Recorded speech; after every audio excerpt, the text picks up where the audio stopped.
Halo semua, di sini saya akan menjelaskan mengenai apa itu genogram dan ekomap. Sebelum itu, perkenalkan saya Dian Ayu Landari dengan NIM 2310200550. Materi pertama yang akan saya jelaskan yaitu genogram. Jadi, genogram merupakan sebuah diagram yang dapat menggambarkan hubungan keluarga untuk 2 atau 3 generasi.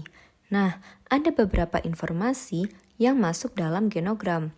Antara lain, ada umur, jenis kelamin, status perkawinan, struktur keluarga, pekerjaan, minat, bakat, dan lain-lain. Materi selanjutnya yaitu ekomap. Nah, ekomap itu merupakan sebuah alat yang digunakan oleh pekerja sosial untuk menggambarkan hubungan sosial seseorang atau keluarga dengan lingkungan sekitarnya. Ekomap ini digunakan untuk mengevaluasi kondisi sosial seseorang atau keluarga dan untuk memahami bagaimana hubungan sosial mereka itu dapat mempengaruhi tingkat kesejahteraan mereka. Jika genogram dipadukan dengan ekomap, maka akan dapat membantu pekerja sosial untuk memvisualisasikan sejarah keluarga, pola hubungan, masalah, hingga kualitas hidup keluarga secara lebih spesifik. Berdasarkan gambar yang telah terlampir, bagian tengah lingkaran itu termasuk genogram.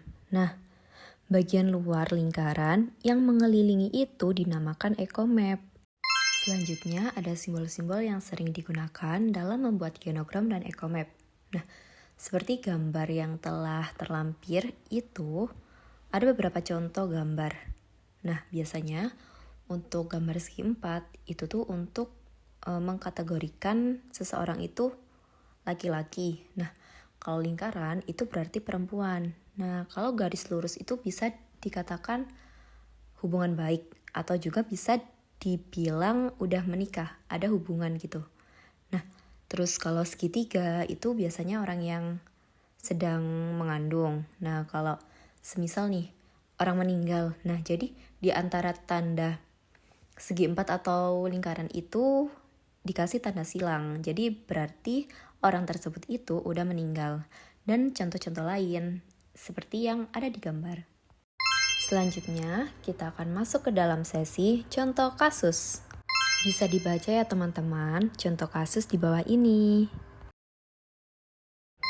Jadi, berdasarkan kasus di samping, kita bisa membuat gambar genogram dan ekomap seperti gambar ini. Nah, jadi kita mulai pelan-pelan ya teman-teman. Jadi, gambar ini akan kita mulai dari tokoh yang paling tua. Nah, berdasarkan kasus di samping, yang paling tua itu merupakan kakek dari pihak ayah atau ayahnya Pak Hasan. Beliau berumur 80 tahun.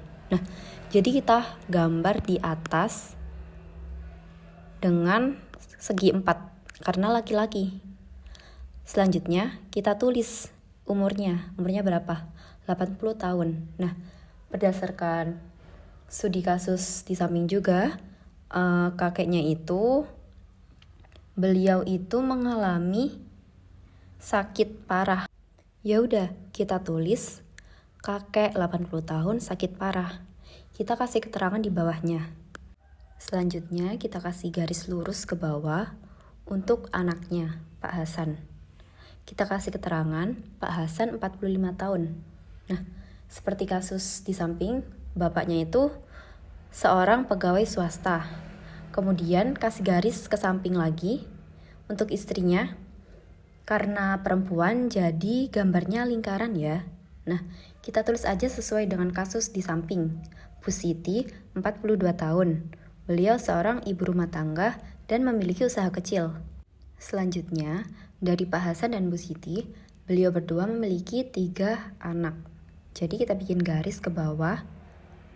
Kita bikin 3 sisi ya, untuk 3 anaknya mereka.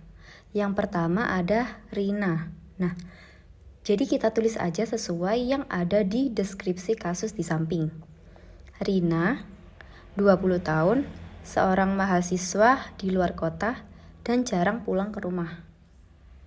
Selanjutnya ada Rizal, 17 tahun, siswa SMA, sering bolos sekolah, terlibat pergaulan tidak sehat.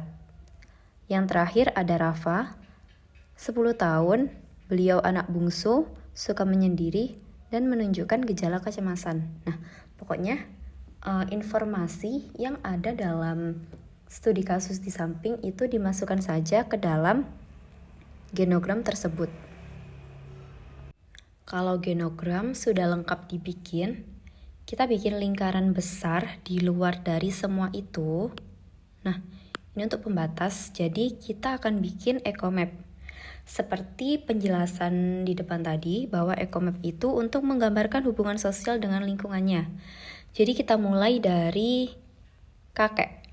Nah, kakek di sini tuh dikasih keterangan gitu loh yang eco-map itu. Penjelasan lebih mendalamnya lagi dan hubungan-hubungan sosialnya dengan lingkungan. Nah, jadi kakek itu sakit parah dan membutuhkan perawatan intensif. Terus Pak Hasan dan Rina. Kenapa garis putus-putus? Karena mereka berdua ini tuh memiliki hubungan yang kurang baik. Ada konflik karena adanya perbedaan pandangan dan gaya komunikasi keduanya itu yang cenderung kaku. Nah, selanjutnya ada Rizal. Rizal itu pembangkang. Terus dia juga memiliki kesulitan dalam hal akademik. Selanjutnya ada Rafa. Rafa itu memiliki gejala kecemasan yang sering kambuh. Terus apalagi ketika terjadi konflik di keluarga mereka. Terus Bu Siti itu mengalami stres berat. Terus beliau juga itu merasa terbebani karena sering menjadi penengah antara konflik di keluarganya. Nah, keluarga ini tuh mereka ikut tinggal di kota kecil yang ada di Yogyakarta. Pokoknya yang ekom itu mengenai lingkungan sosial mereka. Nah, jadi disesuaikan saja dengan deskripsi studi kasus yang ada di samping. Terima kasih untuk teman-teman semua yang telah menyempatkan untuk mendengarkan video saya. Dan semoga video saya bisa bermanfaat untuk teman-teman semua. Dan jangan lupa untuk banyak minum air putih agar tubuh kita tetap terhidrasi di bulan Ramadan ini. Sampai jumpa di video selanjutnya.